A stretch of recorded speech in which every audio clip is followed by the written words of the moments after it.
Hello student of class 9th. In this video I am going to start your next chapter, second chapter, Socialism in Europe and the Russian Revolution. Socialism in Europe, Europe में समाजवाद and Russian Revolution. Russian Revolution, a revolution that took place in Russia.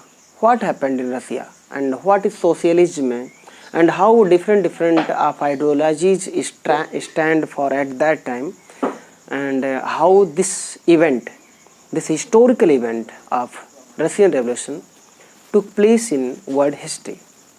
These are the things we will try to understand in this chapter.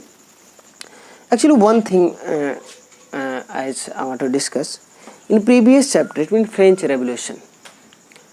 We have studied about new idea, how they became very popular, about idea of equality and fraternity and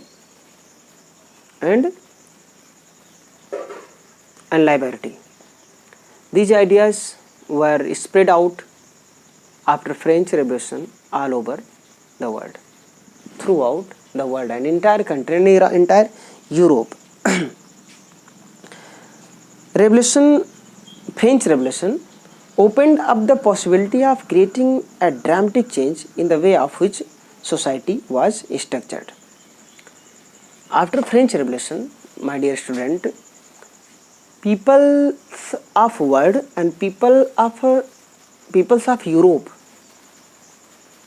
and people of France and peoples of Europe were started to thought about that how society should be structured.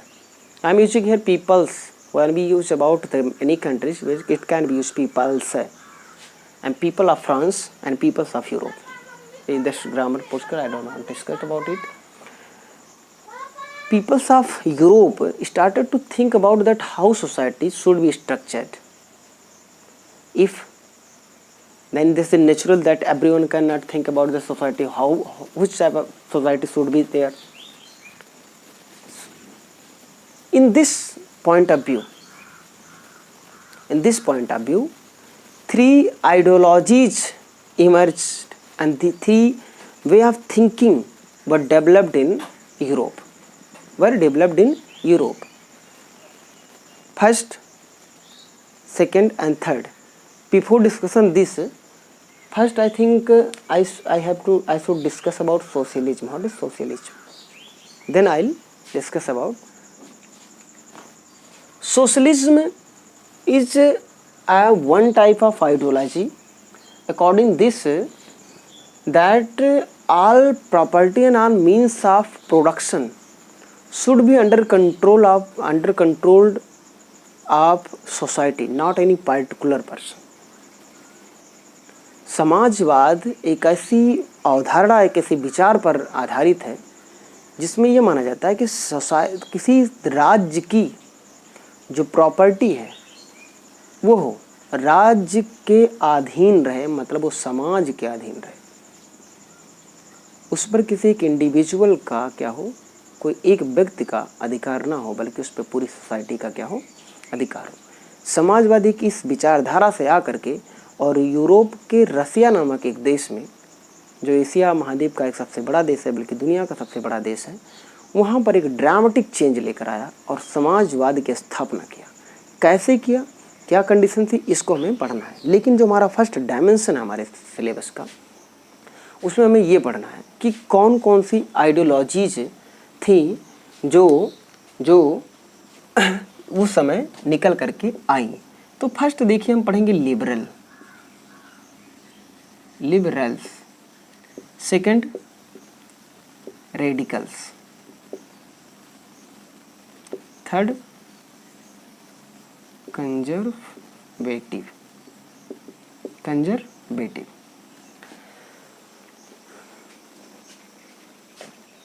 Liberals it means उदारवादी या liberal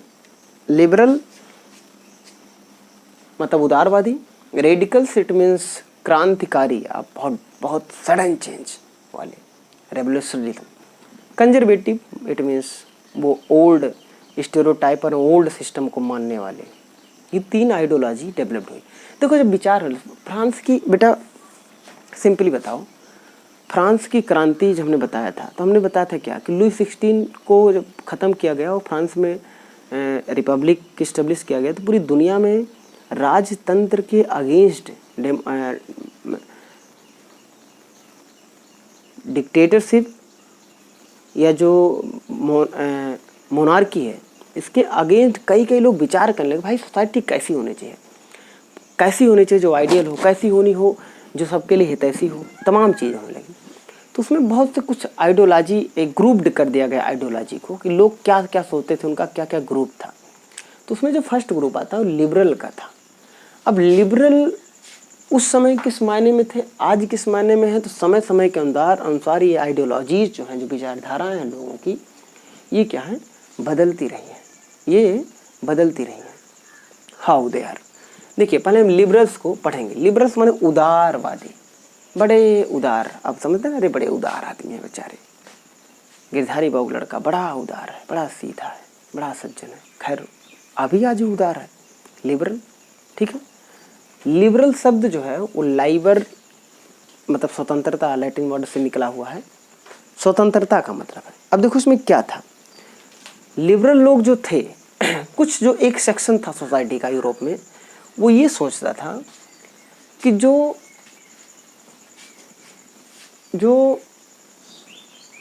क्या थे, actually एक चीज़ और जान लेना चाहिए कि अब आपका जो first of the age of social change पहला है कि मतलब उसमें सोशल चेंजेस होने लगे थे।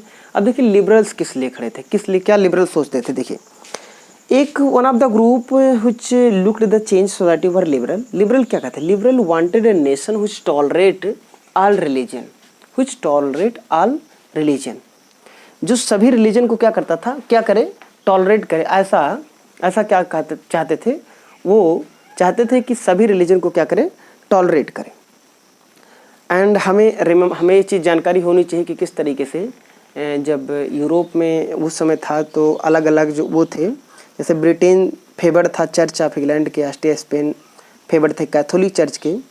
लिबरल एक चीज़ और करते थे, देखो लिबरल्स जो थे उदारवादी थे, वो अपोज करते थे uncontrolled power of dynastic ruler, uncontrolled power of dynastic rulers. एक एक पॉइंट को अगर आप निकाल लोगे, देखो first they tolerate all religion and they oppose dynastic rulers, they oppose dynastic rulers. Dynastic uncontrolled rule, जो राजाओं का अनकंट्रोल्ड रूल था, गवर्नेंस था, उसको भी क्या करते थे, अपोज करते थे। हाँ ये भी चाहते थे कि गवर्नमेंट कैसी होनी चाहिए, एक इंडिपेंडेंट जुडिशरी होनी चाहिए, न्यायपालिका होनी चाहिए जो शासन को न्याय दे, जनता को न्याय दे। एक इलेक्टेड क्या होनी चाहिए, हमारी पार्लियामेंट के थ्रू शासन होना चाहिए, ये भी होना चाहिए, ये भी लिबरल चाहते थे। हाँ actually liberals were not Democrat, ये अच्छा चाहते थे लेकिन ये क्या थे, डेमोक्रेट्स नहीं थे, डेमोक्रेट्स नहीं थे, ये डेमोक्रेट्स नहीं थे।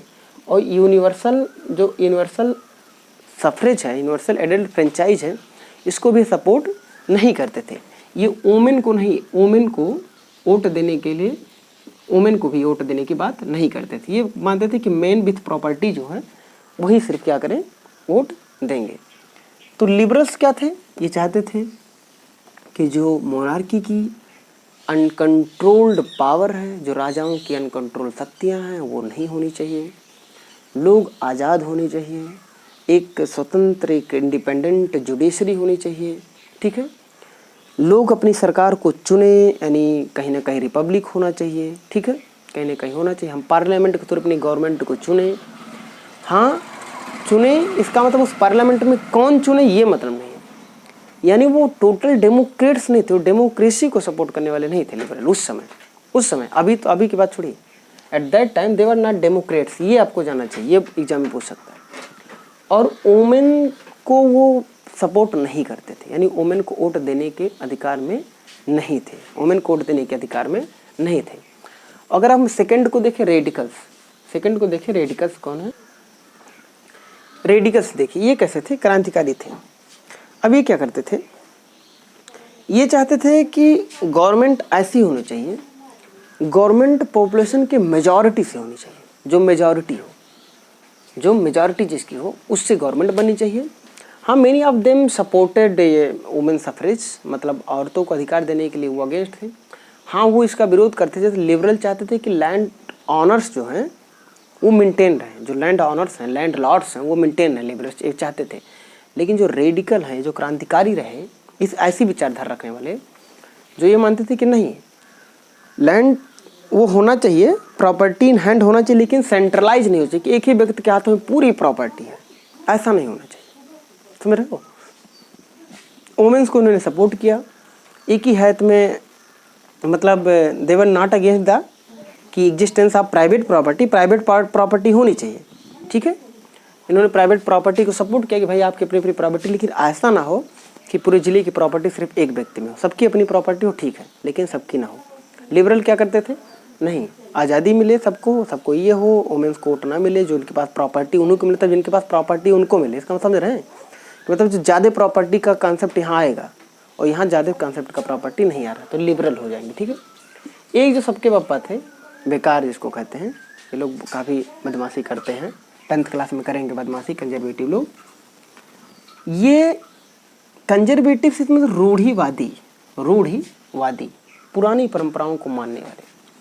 ऐसे लोग मानते थे कि भैया काहे बदलाव कर रहे हैं, राजा अच्छा था, राजा अकेले को शासन करता, सब कुछ आता, राजा लूटता पड़ता, सब कुछ आता, जैसे चलता था वैसे चलता रहे।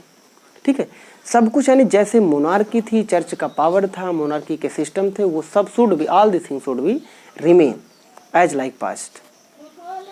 तो ये जो थे, दे सपोर्टेड कि उन्होंने टोटली नो रेडिकल और लिबरल को क्या किया, अपोज किया आफ्टर फ्रेंच रेवोल्यूशन। लेकिन फ्रेंच रेवोल्यूशन के बाद कुछ कंजर्वेटिव ऐसे थे जो ये मानते थे कि हाँ, चेंजेज होना चाहिए सोसाइटी में।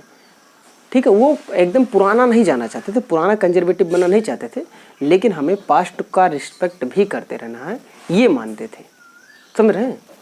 एक एग्जांपल ले लेते हैं। मान लीजिए आपके, हम एग्जांपल यही बताते रहते हैं जनरली, कि कभी कभी होता है ना कि हमारे घर में कुछ बुढ़े लोग होते हैं, घर के कुछ बुढ़े लोग होते हैं। अब वो क्या कहते हैं कि देखो बिटिया, तुम 8 बजे के बाद घर पे पहुंच जाया करो, जुग जमाना ठीक नहीं है, और औरत को, जो बहू आई है, उसको तो घूंघट काढ़े रहे अपना, ठीक है, काढ़े रहे, इसमें ढके रहे घूंघट। तो जो पुरानी परंपराओं को, पुरानी ट्रेडिशंस को मानने वाले हैं, वो कहीं ना कहीं पुराने लोग हैं, कंजर्वेटिव उन्हीं को कहते हैं, रूढ़िवादी, यानी जो पुरानी सिस्टम है वो नई चीज़ों को अडॉप्ट करना नहीं चाहते हैं। कहते हैं मेरे बड़ा कंजर्वेटिव आदमी है गांव में। ठीक है, तो जो लोग नई चीज़ों को अडॉप्ट नहीं करते, चेंज हो रहा है दुनिया में मोनार्की था, राजतंत्र था, वो डेमोक्रेसी बदल रही है, लोगों का शासन आ रहा है। फ्रेंच रेवोल्यूशन ने brought a new change in world, and if change are coming, not this is not right that everyone will accept it. कुछ लोग होंगे जो पुराना वही चाहेंगे कि वैसे रहे दुनिया, जैसे आज भी आप सोचते होंगे कि नहीं ये दुनिया चेंज हो गया, ऐसे पुरानी दुनिया बड़ी अच्छी थी, वैसे ठीक था, तो ऐसे भी सपोर्ट करने वाले थे। कुछ चाहते थे कि और सडन चेंज हो जाए और बहुत चेंज हो, सबको अधिकार मिल जाए।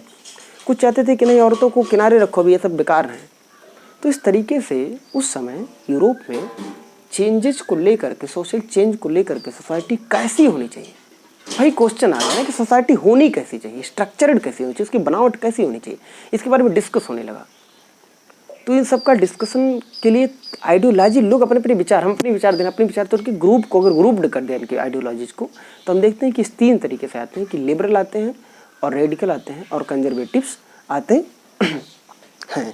ठीक है, अब हम आगे पढ़ेंगे industrial society and social change, और जो नेक्स्ट टॉपिक्स रहेंगे कि कैसे इंडस्ट्रियल रेवोल्यूशन ने किस तरीके से सोसाइटी को चेंज किया और सोशल चेंज लाया, और किस तरीके से माहौल को बनाया कि लोग किस तरीके से सोचें और किस तरीके का सिस्टम ऑफ सोसाइटी को अडॉप्ट करने का प्रयास करें। Okay student, thank you.